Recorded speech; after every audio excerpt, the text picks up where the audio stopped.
जिंदगी में कामयाब होने के लिए याद रखिएगा, ये मायने नहीं रखता है कि आपने कितना किया, मायने ये रखता है कि आप कितना कर सकते थे। जब लंका में पुल बनाया जा रहा था पत्थरों को जोड़ जोड़ कर सीता माँ को लाने के लिए, तो बंदरों के साथ साथ गिलहरियाँ भी वहाँ पत्थर भर रही थी। तो इन सब से कितना पत्थर ही उठेगा। एक बंदर आया तो उठा के फेंक दिया गिलहरी को, भाग यहाँ से, तो इतनी पत्थर बीच में ला रही है। तो मर्यादा पुरुषोत्तम राम के पास वो जाके गिलहरी गिरी, तो गिलहरी को वो प्यार से सहलाए थे ना, तो ऐसा कहा जाता है कि इस पे जो निशान है गिलहरी के पीठ पे, वो राम जी का है। राम जी ने उस बंदर को बुलाया और कहा कि देखो तुम इतना विशाल पत्थर उठा रहे हो तो तुम्हारा शरीर भी विशाल है, ये गिलहरी इतना बड़ा पत्थर उठा रही है जितना इसकी क्षमता है। तो आप अगर कामयाब होना चाहते हैं तो आप ये मत सोचिए कि आप हमने आज 8 घंटे पढ़ लिए या 8 घंटा मेहनत किए, आप ये सोचिए कि आप कितना कर सकते थे। और देखिए, जो सपने देखते हैं उनके लिए तो पूरी रात छोटी पड़ जाती है, और सपने पूरे करने वाले के लिए पूरा दिन छोटा पड़ जाता है। अगर आपके अंदर जिम्मेदारी है ना, तो आप यकीन मानिए आप चैन से सो नहीं पाएंगे। जिम्मेदारी ऐसी चीज होती है जो रातों की नींद छीन लेती है। रात में जगने वाला हर लड़का आशिक नहीं होता। पैसा और समय में तालमेल बिठाना बहुत जरूरी होता है। पैसा कहता है कि तू कुछ करेगा तो हम आएंगे, जबकि लोग गलती करते हैं। लोग कहते हैं कि पैसा आएगा तब हम कुछ करेंगे, ऐसा नहीं है। पैसा कहता है कि तू मुझे आज बचा ले, मैं कल तुझे बचा लूंगा।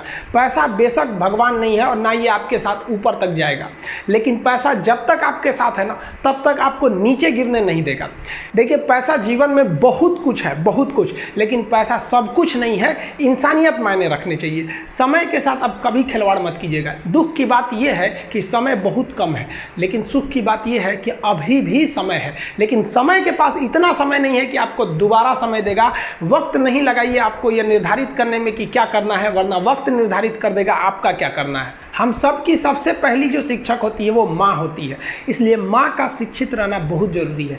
अगर कोई शिक्षित माँ है तो वो कभी भी अपने बच्चे को शिक्षा से दूर नहीं करेगी। मेरा ये हरगिज़ कहना नहीं है कि जिसकी माँ अशिक्षित है उसका बेटा पढ़ा लिखा नहीं होगा। मेरी माँ आज भी अनपढ़ है, आज भी उससे 1 रोटी मांगते हैं ना तो वो 2 रोटी दे देती है। दुनिया की सबसे अच्छा अलार्म जो होता है वो माँ होती है। आप कहिएगा सुबह 7 बजे उठाने के लिए, वो आपको 6 बजे ही उठा देगी और कहेगी बेटा 8 बज गया आपको। इस दुनिया में आपको सबसे बेहतरीन ढंग से जानती है कोई तो आपकी माँ। वो और दुनिया से आपको 9 महीने पहले से जान रही होती है। कहा जाता है कि मेरे नसीब में एक भी गम ना होता अगर मेरी तकदीर लिखने का हक मेरी माँ को मिला होता है। माँ बचपन से पाल के बड़ी होती है। आइए यही ना है छोटका, बड़ा होके क्या बोलेगा, माई वाइफ माई लाइफ। गजब बबुआ गजब, इतना उम्र पे छोड़ दी रहती माई ना तो कुत्ता नोच के खा गया रहता। बड़ा होके कहेगा माई वाइफ माई लाइफ। कभी भी माँ बाप से आप ऊंचे आवाज़ में बात नहीं कीजिएगा, वरना आपको शिक्षित कहलाने का कोई अधिकार नहीं है।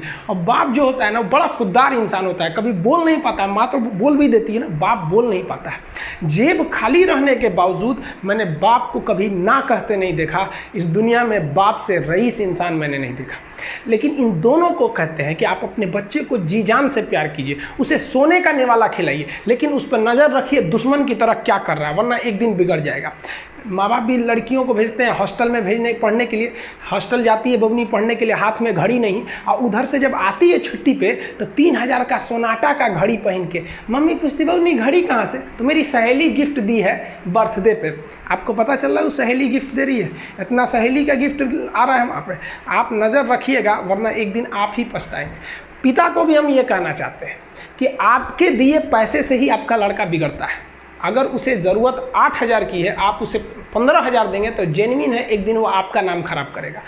पैसा ही इंसान को ज़्यादा बिगाड़ता है। उसको लिमिटेड दीजिए जितनी उसकी ज़रूरत है, उससे एक्सेस दे दीजिएगा तो वो फिर बिगड़ेगा।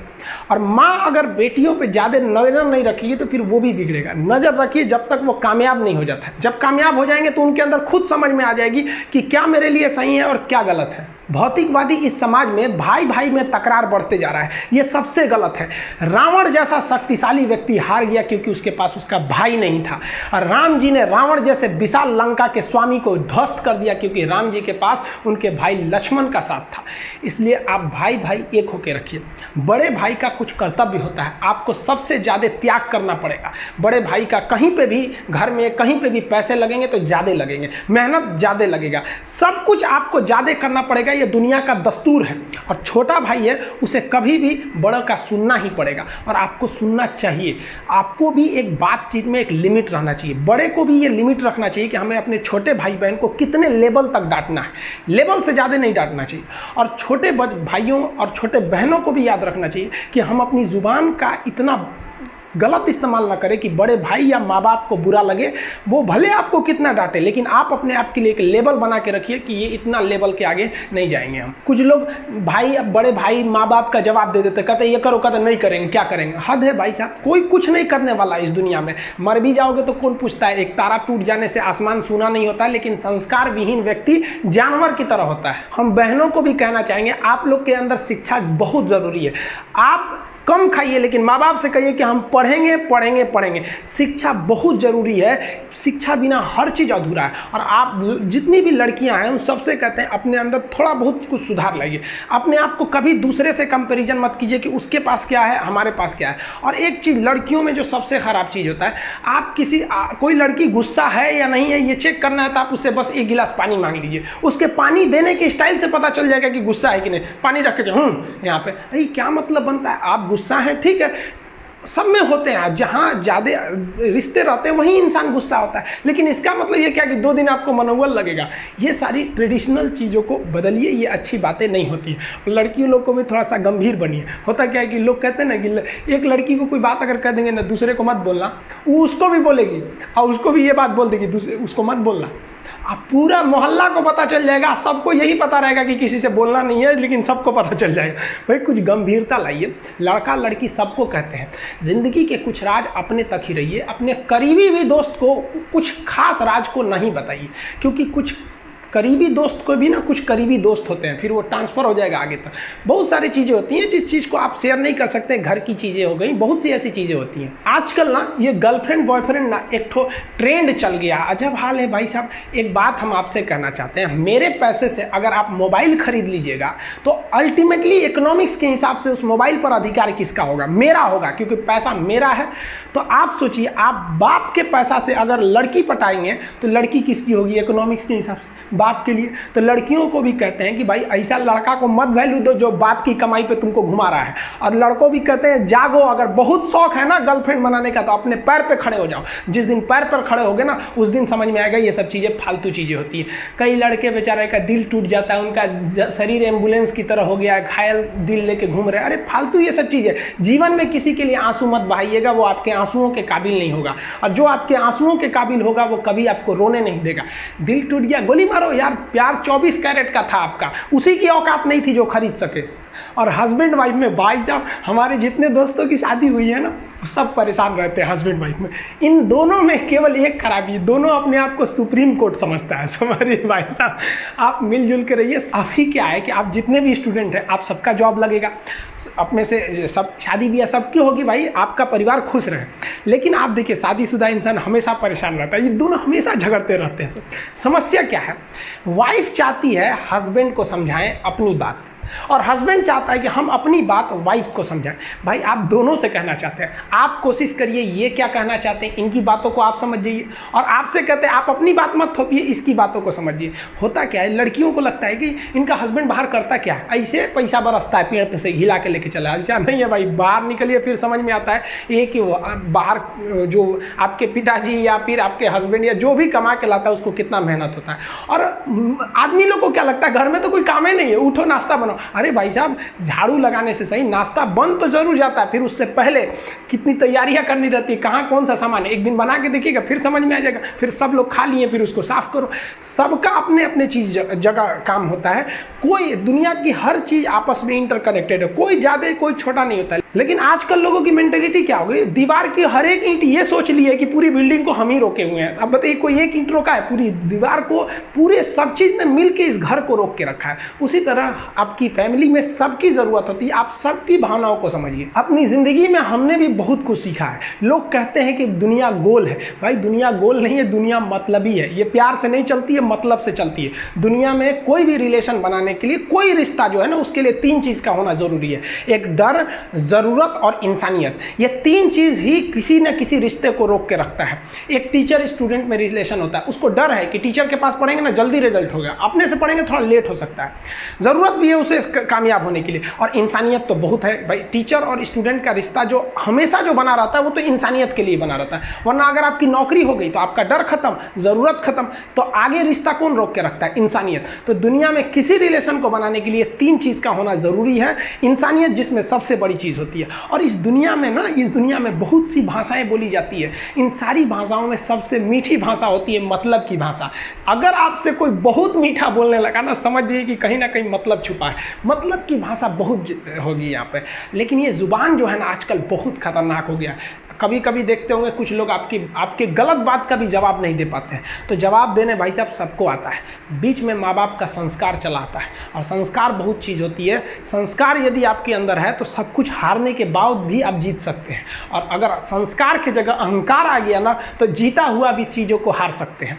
कमज़ोर व्यक्ति ही दूसरे काम का बदला लेता है, लेकिन जो ताकतवर होता है वो माफ़ कर देता है। लेकिन जो बुद्धिमान व्यक्ति होता है वो इग्नोर कर देता है, नज़रअंदाज कर देता है और बच के निकल जाता है। क्योंकि अगर कोई व्यक्ति आपको पहली बार धोखा दिया तो इसमें उस व्यक्ति का गलती है, लेकिन वही व्यक्ति अगर दोबारा धोखा दिया तो इसमें आपकी गलती है। सबसे समझदार होके चलिए और मिजाज में कुछ सख्ती भी रखिए। लोग पी जाते अगर समंदर खारा नहीं होता, तो थोड़ा सा सख्ती भी बना के रखना चाहिए। इस दुनिया के कुछ दस्तूर हैं, आप किसी के लिए कितनी भी भलाई कर दे वो याद नहीं रखेगा, ये दुनिया का दस्तूर है। और आपकी गलती को कोई भूलेगा भी नहीं, इसे आप बुरा नहीं मानिए, ये दुनिया का दस्तूर है, इसे आप चेंज नहीं कर सकते। जैसे सूरज पूरब से निकलता है वैसे ही ये चीज़ें होंगी। लेकिन हम आपसे कहते हैं, आप दुनिया में आज कई लोग होते हैं दूसरे को लगते हैं सिखाने, आप क्यों दूसरे को बार बार ज्ञान देने लगते हैं? आप अपने आप को क्यों ज्ञानी समझने लगते हैं? दूसरे को सुधारने की कोशिश मत कीजिए, बल्कि खुद सुधरिए। आपके सुधरने से हो सके कि पृथ्वी से एक बुरा इंसान सुधर जाए। आप समाज में जहां भी रहेंगे तो आपके पास बहुत सारे लोग आएंगे, कुछ गलतियां भी करेंगे, कुछ अच्छा काम भी करेंगे। जब भी किसी की प्रशंसा कीजिए तो पूरी महफिल में कीजिए कि ये व्यक्ति ने अच्छा काम किया। लेकिन अगर किसी की शिकायत या उसकी आलोचना करना है, उसे डांटना है, तो उसे अकेले में समझाइए। और डांटने के बाद उसमें इस तरह से कर दीजिए, उसमें प्रशंसा मिला दीजिए। कोई गलती कर दिया, मान लीजिए आपका छोटा भाई नहीं पढ़ाई किया, गलत कम नंबर लाया, तो उसे डांटिए कि, लेकिन अकेले में डांटिए कि इतना कम नंबर क्यों लाया। फिर उसे उसी में एक पॉजिटिवनेस जोड़ दीजिए, तुम्हारे में इतना मेहनत, हम इसलिए डांट रहे हैं कि तुम कर सकते थे लेकिन क्यों नहीं किए। मतलब आप केवल इसे निगेटिव मत बोलते रहिए। और किसी भी रिश्ते को अगर बिगाड़ना है ना, चाहे कितना भी गहरा रिश्ता क्यों ना हो, उसकी कमियों को डेली कोंचते रहिए। तुम ये किया, तुम ये किया, तुम ये किया। यार दुनिया का कोई रिश्ता चौपट हो जाएगा। गलतियां सबसे हो जाती हैं, लेकिन दोबारा गलती नहीं होना चाहिए। जब भी किसी की आलोचना करिए तो उसमें एक छोटी सी प्रशंसा जोड़कर ही उस आलोचना को खत्म कीजिए कि शुरुआत तो डांटने से किए थे, बाद में उसका हौसला बढ़ा के हंसी मजाक में उसे निकाल दीजिए। बीच बीच में उसे फिर एहसास दिलाइए, लेकिन बार बार कमियों को नहीं गिनाना चाहिए। महाभारत देखिएगा, महाभारत में जो कृष्ण भगवान थे वो कौरवों के बीच गए संदेशा लेके, आखिरी संदेशा, वहां पे भी उनकी भाषा देखिएगा। आप महाभारत अगर सीरीज देखिए तो भाषा देखिएगा। दुश्मन से भी इस तरह से बात कर रहे थे जैसे लगता था गुरु जी से बात कर रहे हैं। ये भाषा की मर्यादा। लेकिन आज ये वही श्याम की धरती है, ये वही पुरुषोत्तम राम की धरती है जहां लोग तहजीब भूल गए कि बात करना कैसा चाहिए। ये वही पुरुषोत्तम राम थे जिनके अपने भाई लक्ष्मण जी को जब शिक्षा लेनी थी ना, तो रावण के पैताने बैठे थे कि ये शिक्षा लेना है तो उसके पास झुकना पड़ेगा यहाँ पर। लेकिन आज हम लोग भूल गए हैं कि हमें बात कैसे, बात में तो इतना आजकल वो तहजीब ही नहीं रह गया है कि इतना रफ बोल दो कि दुश्मन। किसी से पूछो, एक लड़का पूछा तुम्हारा क्या हाल है, तो कर रहा है खराब है, ठीक कर दोगे। जब हाल है भाई। आप सबकी जिंदगी में कुछ कठिनाइयां आएंगी, ठोकरें लगेंगे, लेकिन ठोकर खा के संभलना भी जरूरी है। ठोकरें खाकर भी न संभला तो ये मुसाफिर का नसीब, राह के पत्थर तो अपना फर्ज अदा कर चुके हैं। और कभी भी मुश्किलों से घबराइएगा नहीं। कोको कोला कंपनी जब स्थापना हुई थी तो एक साल में केवल इसके 25 बोतल बिके थे। कंपनी का दिमाग हिल गया था। लेकिन आज के समय में दुनिया में हर जगह कोको कोला बिकता है और इसने तो फिजिक्स को उल्टा कर दिया। लोग कहते हैं ठंडा मतलब तो कोको कोला। भाई साहब, ठंडा मतलब वो होता है जिसका टेम्परेचर कम हो, लेकिन इतना बिका कि इसके आगे लोग भूल गए कि ठंडा मतलब कोको कोला नहीं होता है। ठंडा मतलब वह चीज़ जिसका टेम्परेचर कम है। इसलिए परेशानियों से कभी मत घबराइएगा। आगे बढ़ने के लिए तकलीफ का होना ज़रूरी है, क्योंकि छांव आते ही इंसान के कदम रुक जाते हैं और धूप में कभी कदम नहीं रुकते हैं। ज़रूरी नहीं कि हर चीज़ आपको किताबें और यूनिवर्सिटी में ही पढ़ाया जाएगा। बहुत से चीज़ें हैं जो आपकी खाली पेट और खाली जेब सिखाएगी, जो आपको कोई टीचर नहीं सिखाएगा। कहते हैं जरा सी छेद क्या हो गई मेरे जेब में, सिक्कों से ज़्यादा तो मेरे रिश्तेदार गिर गए। लाइफ में सबका स्ट्रगल होता है। हम लोग के भी लाइफ में बहुत तकलीफें आई थी। ज़िंदगी में इतने तकलीफ देखे कि अब अगर तकलीफ नहीं होता है तो तकलीफ होता है। ज़िंदगी ने उस मुकाम पर लाकर छोड़ा है जहाँ पसंद तो बहुत कुछ है लेकिन चाहिए कुछ भी नहीं। लोग कहते हैं कि खाली हाथ आए थे खाली हाथ जाओगे, गलत बोलते हैं।